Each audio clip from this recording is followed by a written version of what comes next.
This is a Net News Network headline news brought to you by the Behind the Line podcast, bringing you all the crazy, chaotic news from around the United States and the world.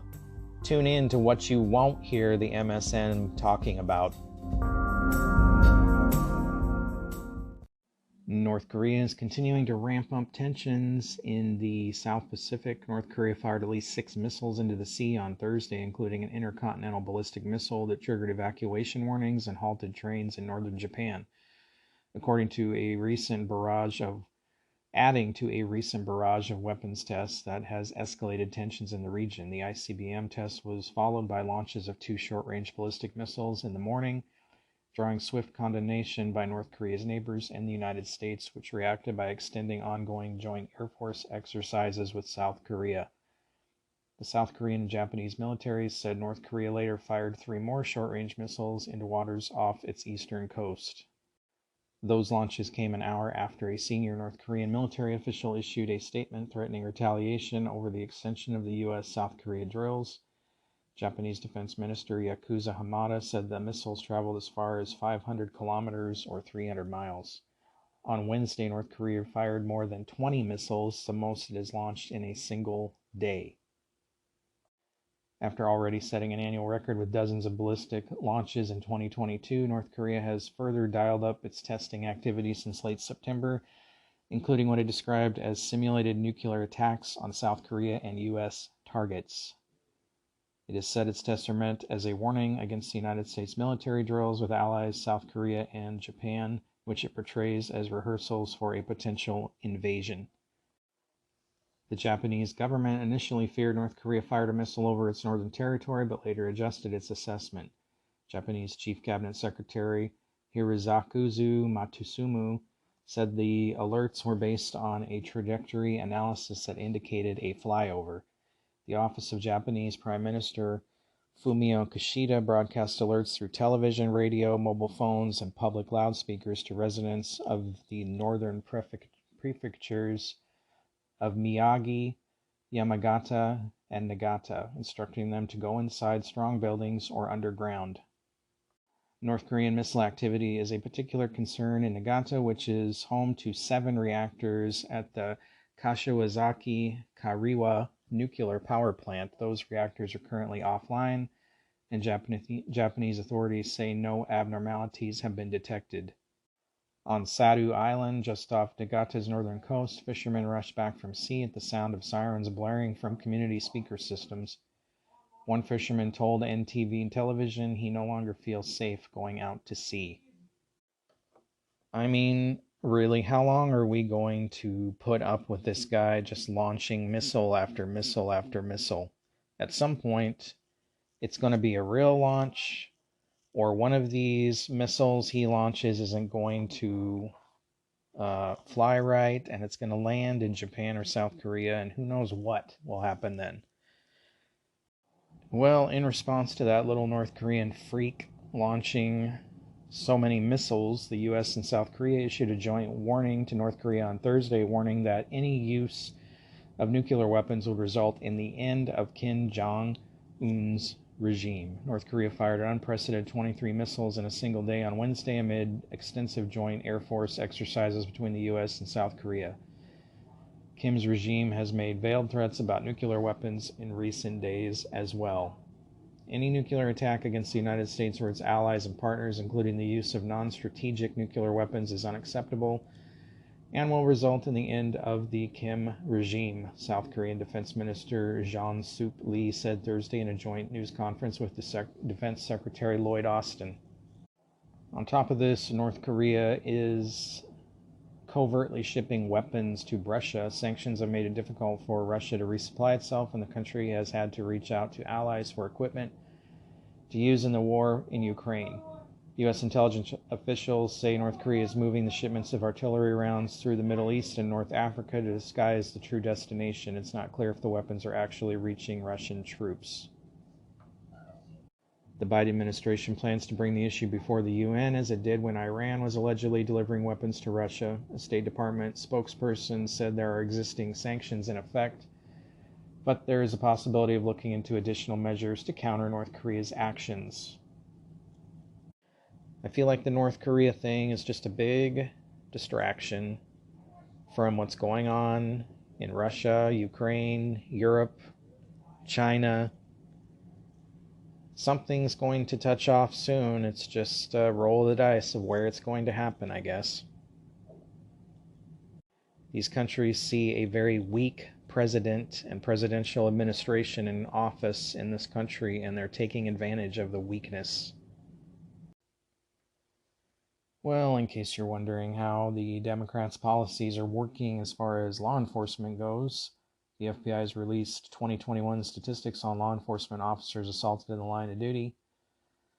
Assaults on law enforcement officers increased 11.2% from 2020 to 21. Assaults against law enforcement officers involving weapons increased 10.5% from an estimated 72,300 incidents in 2020 to an estimated 79,900 incidents in 2021.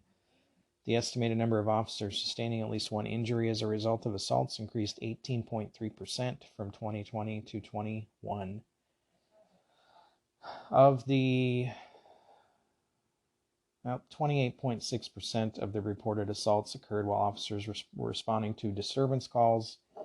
18.4% of officers assaulted were attempting other arrests. 13.8% of officers were assaulted while handling, transporting, or maintaining custody of prisoners. 74.3% of the attacked were attacked with personal weapons such as hands, feet, or fists. 5.1% were assaulted with firearms. 2.3% were assaulted with knives or other cutting instruments. And 18.3% were assaulted with other dangerous weapons. This information is all available on the FBI's Law Enforcement Data Explorer. The bottom line is Democrat policies are not working when it comes to criminal justice, and we see it across the country in these big cities with the massive uptick in crime, the lack of prosecution, the lack of incarceration, and repeat offenders being released to the streets or not booked at all with these new laws, like the law in Illinois that's about to go into effect. It's time to get these fools out of office because they don't know how to protect the taxpayers. When criminals have more rights than we do, something is seriously wrong.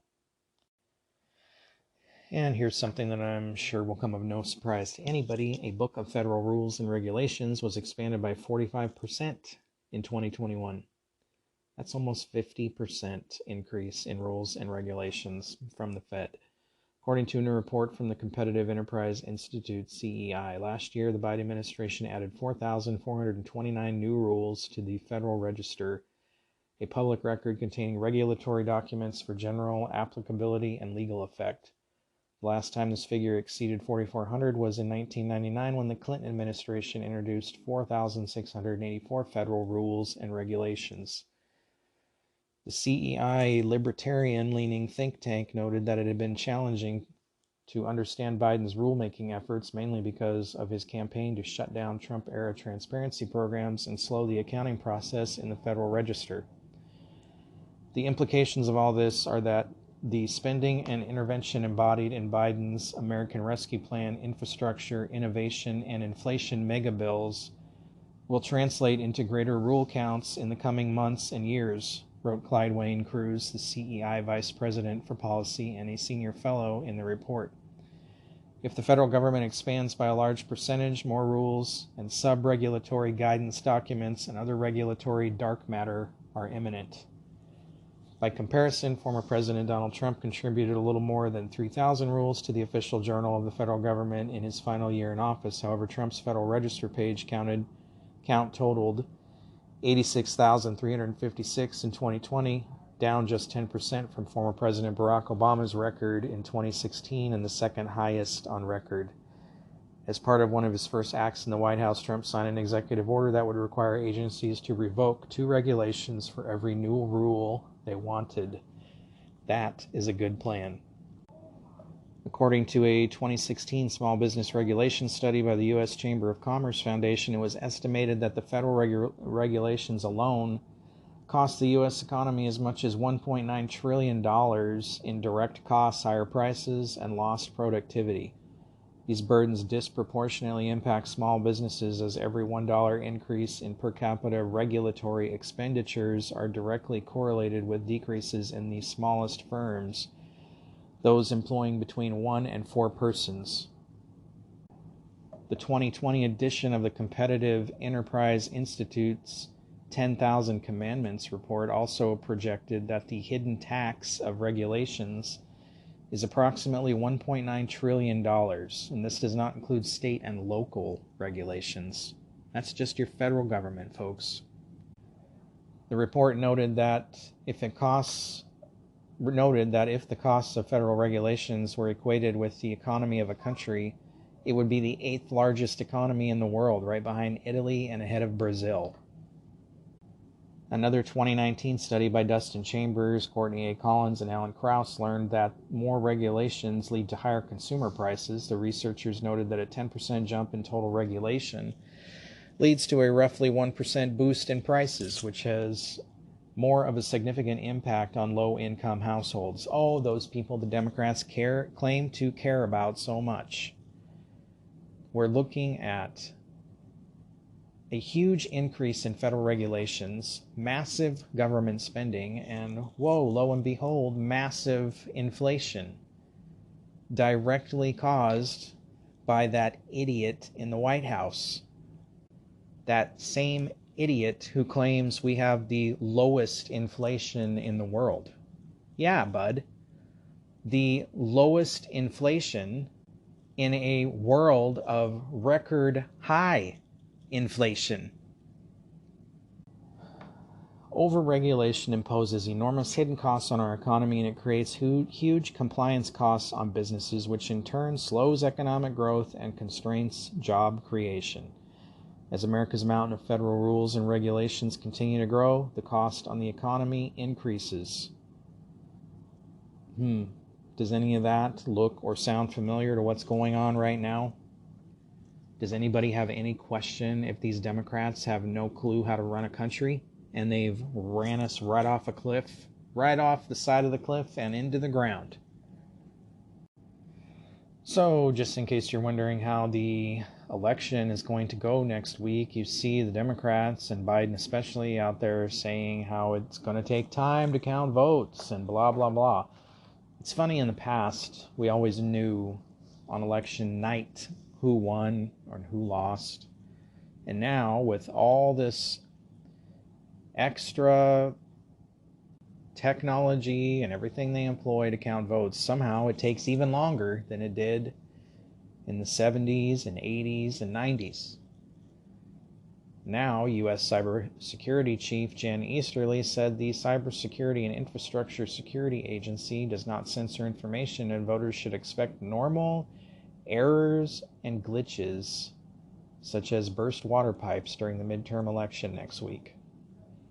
A week out from the U.S. midterm elections, Easterly, a Biden appointee, has talked about CISA's role in securing election infrastructure and the risk vector of disinformation and misinformation. She went on to say that they do not censor anything, and what social media platforms do, what the news does, is entirely their decision.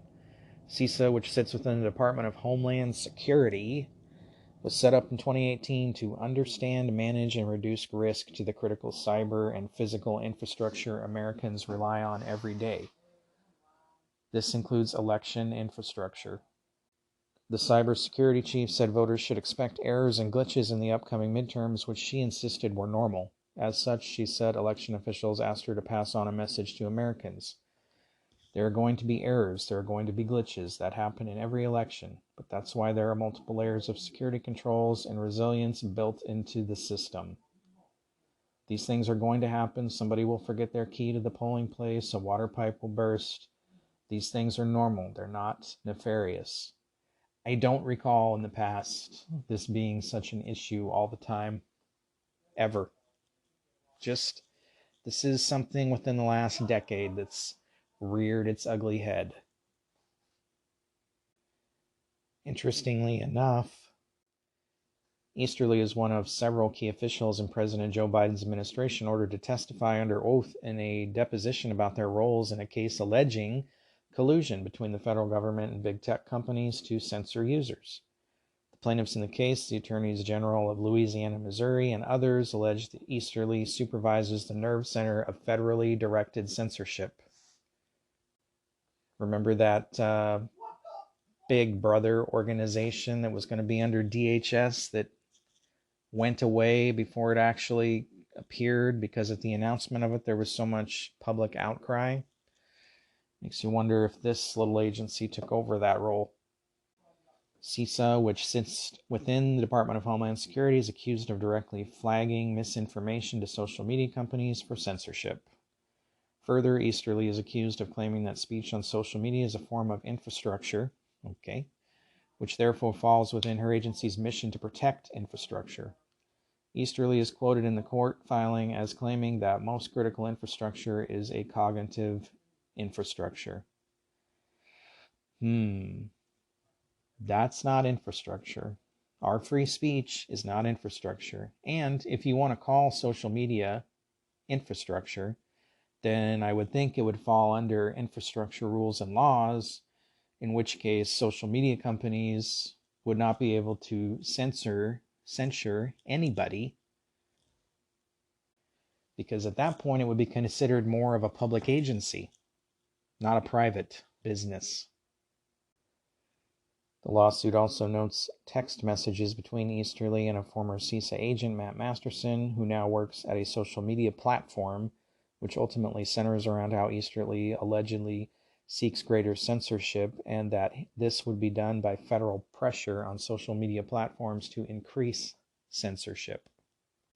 Yeah, we all know this has been happening. They just won't admit it, and hopefully this will come out and be flushed out in court. This administration is nothing but a bunch of liars at every level. Well, the U.S. relationship with Saudi Arabia is severely strained, to say the least, at the moment. They seem to have made more solid alliances with Russia at this point. However, a couple days ago, news reports revealed that Saudi Arabia shared intelligence with the U.S. counterparts suggesting that an attack on the kingdom from Iran is imminent. In response, American officials have said that the warning has put it and Middle Eastern nations on high alert. The latest development comes as the Islamic Republic of Iran continues cracking down on Iranian citizens protesting against the regime and its human rights abuses. According to reports, Saudi officials believe that Iran's regime is poised to carry out imminent attacks on targets in Saudi Arabia and Erbil, Iraq, to distract from the widespread protests that have garnered international attention and scrutiny of the regime.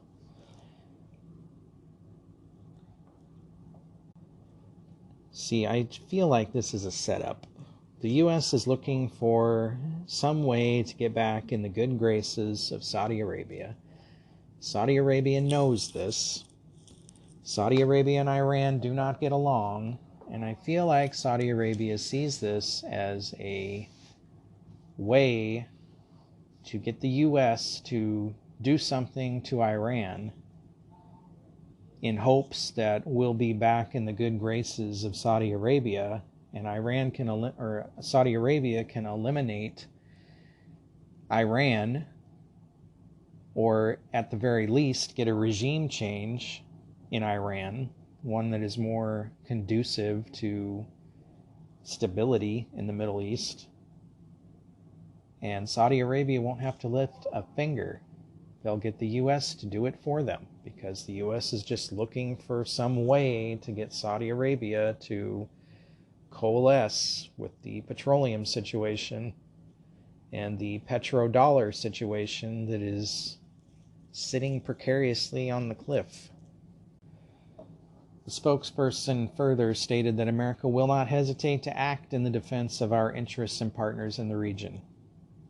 The Islamic Republic of Iran has continuously engaged in violent terror attacks on Saudi Arabia ever since Iran became an Islamic theocracy. So, yet another hotspot. You've got the Middle East, you've got Asia, the Koreas, China, Russia, Ukraine, Europe. Where will the match be lit is the only question. Something's going to touch off. There's too many things going on everywhere for this to just go away. And happy Halloween in the big blue Democrat cities across the U.S., right? Well, in Chicago, at least 14 people were injured, including several children, in a mass shooting on Chicago's west side, the gun-free utopian city of Chicago. Chicago Police Department confirmed to Fox News Digital that the shooting happened in the area of South California Avenue and West Polk Street. Police said in a press conference that among those injured was a 3-year-old, 11-year-old, and a 13-year-old. Police said the rest of the shooting victims were adults. In addition to the victims injured the shooting, authorities said a person was also hit by a car. Chicago Police Superintendent David Brown said pod camera video showed at least one car, and they believe 2 shooters opened fire in a crowd standing at the intersection for a vigil. Police said the drive-by attack lasted only 3 seconds, and the shooters fired randomly into the crowd. Brown said no suspects have been arrested, and the motive for the attack is unclear. Well, if I had to venture to guess, I'd say that's gang activity, and they're at some vigil for probably some other gang member that was killed. And, of course, that idiot Mayor Lori Lightfoot won't acknowledge that there's even a crime problem in Chicago. These are Democrat policies hard at work for you, folks, making you safe, making the economy work. Well, China's still running its strict zero COVID policy, and the latest lockdown occurred in Shanghai just 3 days ago. And people who happened to be at Shanghai Disneyland were locked in and told they would not be allowed out of the theme park until they could show a negative test. Comes after Shanghai reported 10 locally transmitted cases on Saturday. China's controversial zero COVID policy has already seen millions of people repeatedly locked down, sometimes in unusual locations. The sudden nature lockdowns have seen people fleeing shops, including a Shanghai branch of Swedish furniture giant IKEA, and workplaces as they try to avoid being trapped inside. However, those awaiting their freedom at Shanghai Disney can console themselves with one positive: rides are continuing to operate for those trapped inside the happiest place on earth. And my question is, are they going to provide food for those people, or do they get to pay Disney prices for food as long as they're trapped in there? Videos posted on Chinese social media site Weibo showed people rushing to the park's gates following the announcement, but finding them already locked. Posting on Chinese social media site WeChat, the Shanghai government said the park was barring people from entering, and those inside could only leave once they had returned a negative test result. It added that anyone who has visited the park since Thursday must provide 3 negative test results over 3 consecutive days. No date was given for when the park will reopen. Shanghai Disney said tickets will be valid for 6 months and refunds will be given. Snap closure comes just 2 days after the park began operating at a reduced capacity to comply with COVID measures. It's not the first time the park is unexpectedly shut. Last November, 30,000 people were trapped inside after authorities ordered everyone to be tested as part of contact tracing. Millions of people are under 200 different lockdowns in China as of October 24th, as the country of 1.45 billion constantly records more than 1,000 new COVID cases a day. The numbers are seen as relatively small outbreaks in other parts of the world. However, earlier this month, Chinese President Xi Jinping signaled that there would be no easing up of the zero COVID policy, which aims to wipe out all outbreaks, calling it a people's war to stop the spread of the virus. It's all about control, folks. All about control. A major fuel supply company has issued an alert about diesel fuel shortages in several southeastern U.S. states. States that are expected to experience shortages include Alabama, Georgia, Tennessee, North Carolina, Virginia, and South Carolina. Mansfield Energy said in an alert last week. Company also noted extremely high prices in the Northeast, poor pipeline shipping economics, and historically low diesel inventories are combining to cause shortages in various markets throughout the Southeast, the company said.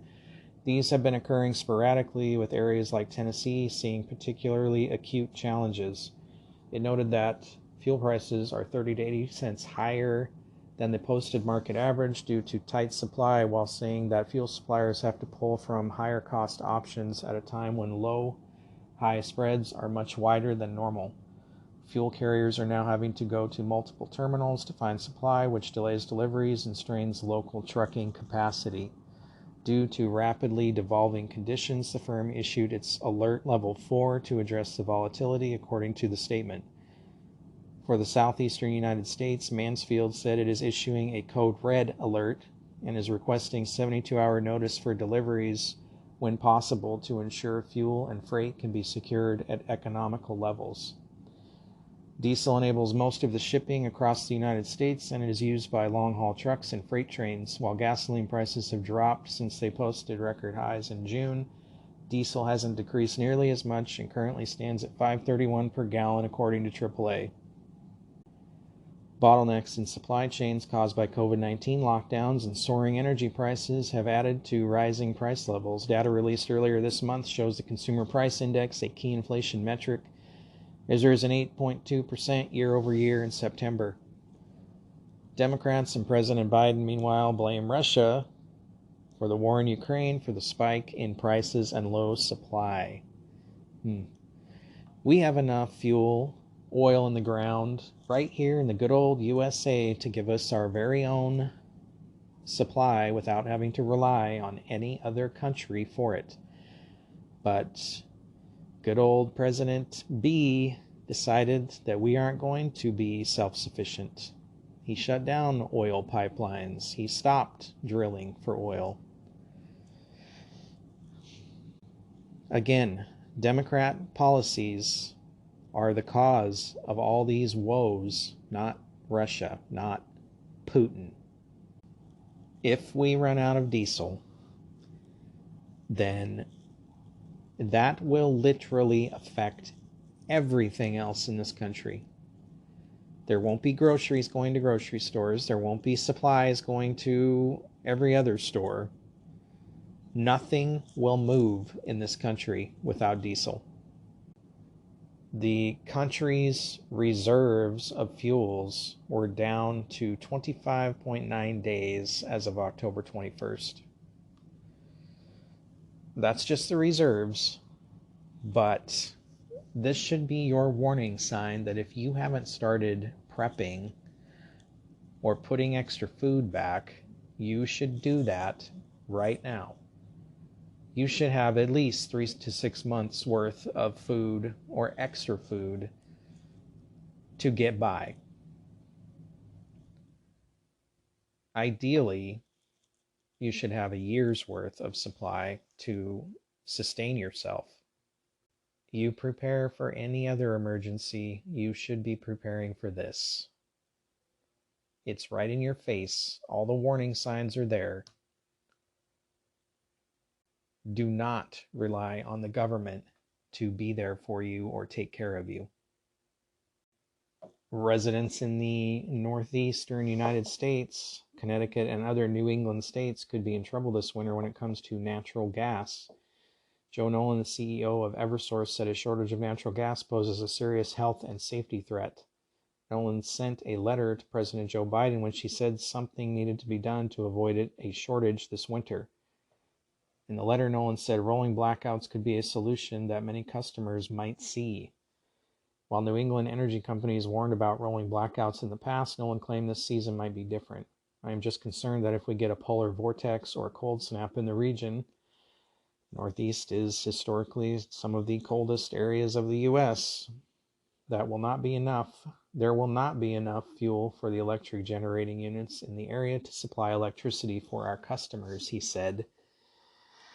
He said Eversource has roughly 20 days worth of supply in tanks for emergencies. However, the war in Ukraine has impacted the company's ability to get extra supply of natural gas it would need in a weather crisis. Nolan said he's been working to remedy the situation He offered 4 proposals to Biden, including a waiver from the Jones Act. There is an awful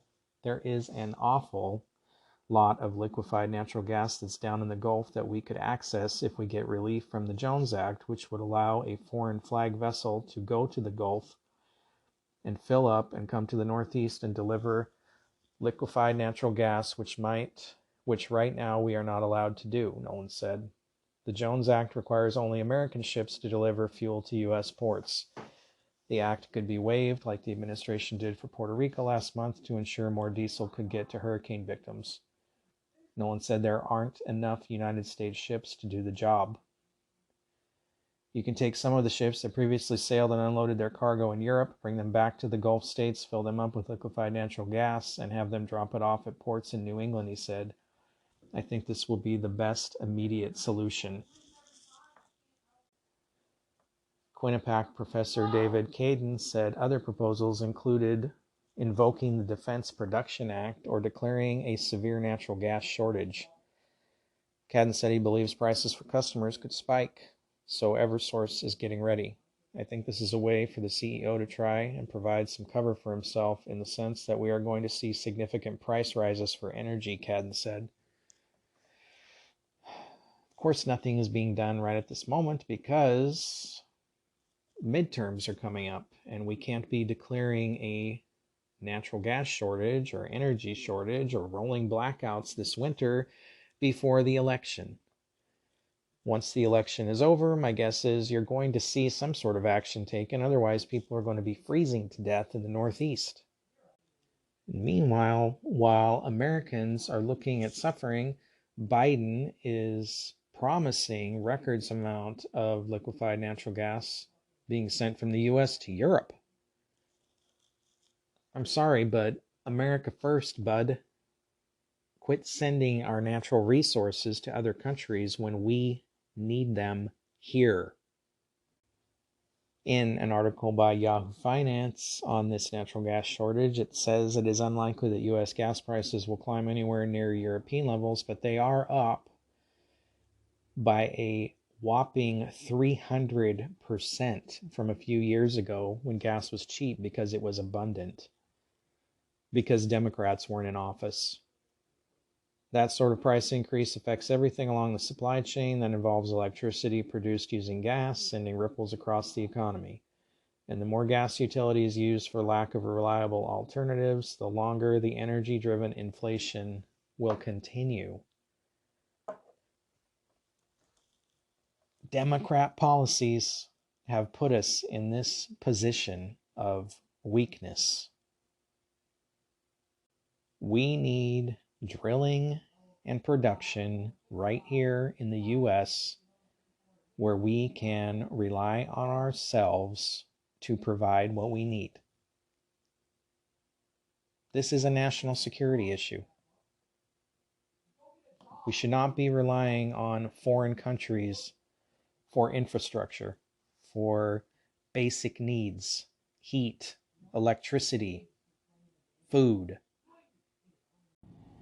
And to add insult to all this injury, since August 29th, there have been several major oil refinery fires. Isn't that interesting? August 29th, there was a oil refinery fire in Whiting, Indiana, which sparked fears for a fuel shortage in 4 states. September 21st, there was a major fire at an oil refinery in Ohio, killing 2 BP workers.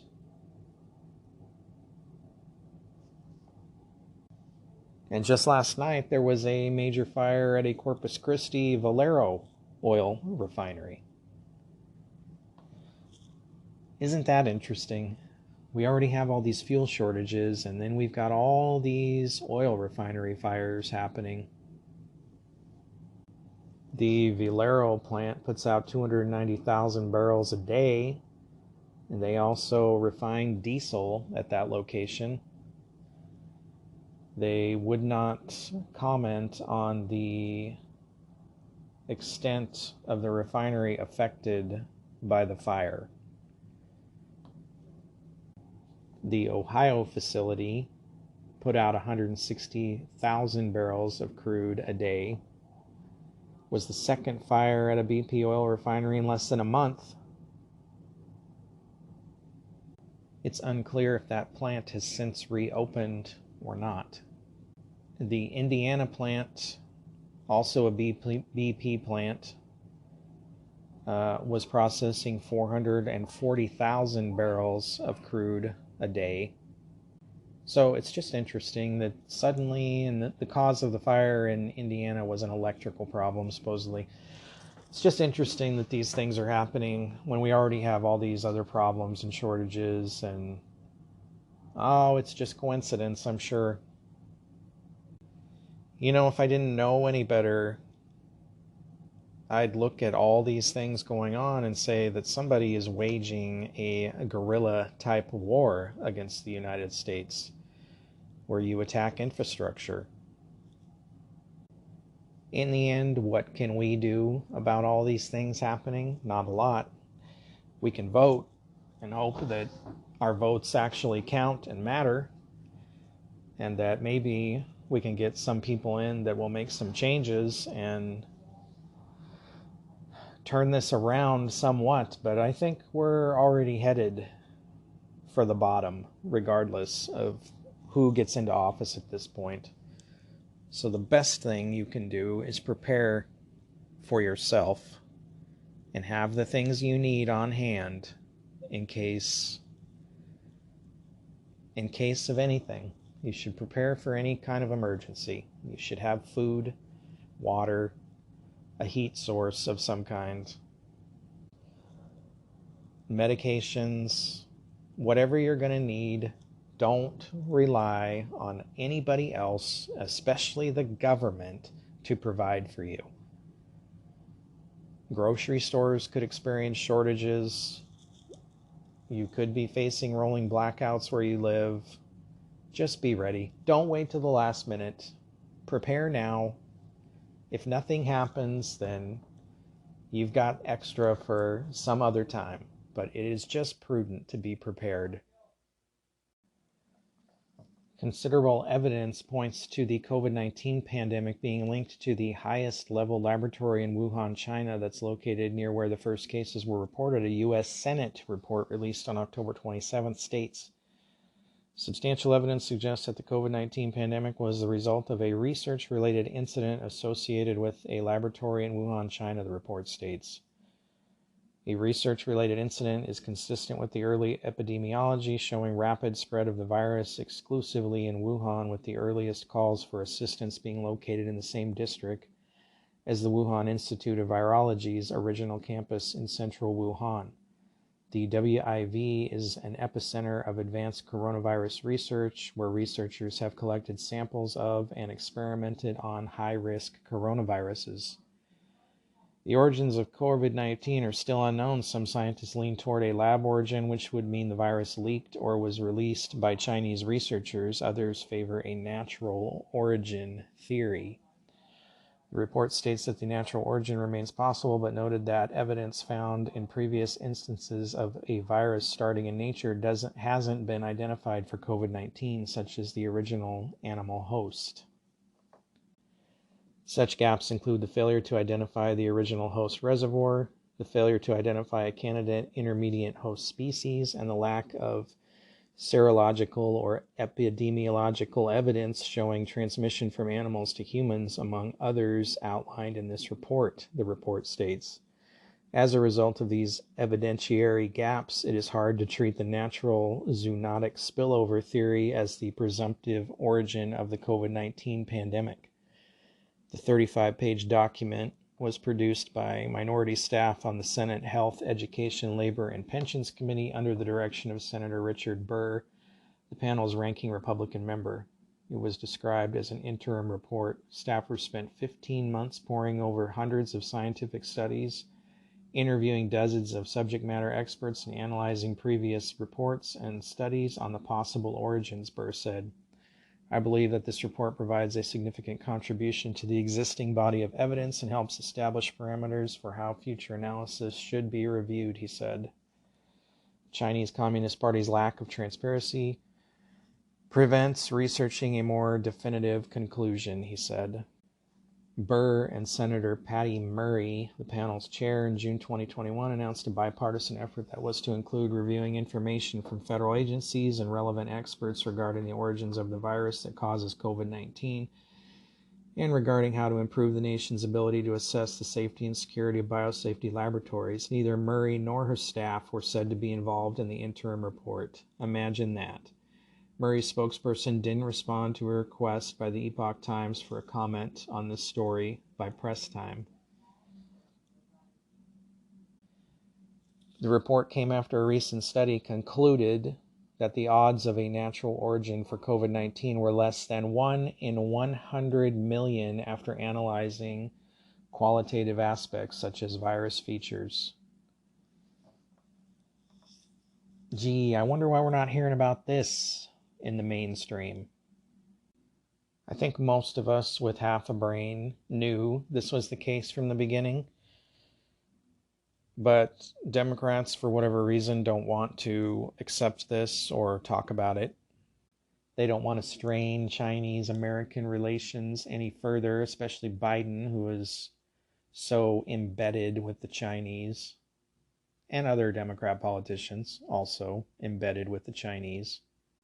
This was a biological attack, plain and simple, and should be treated as such by our government.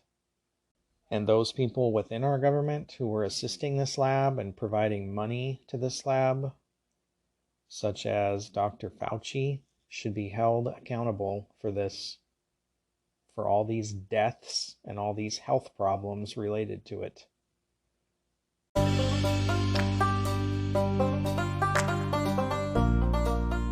Thank you for listening to Net News Network Headline News, brought to you by the Behind the Line podcast.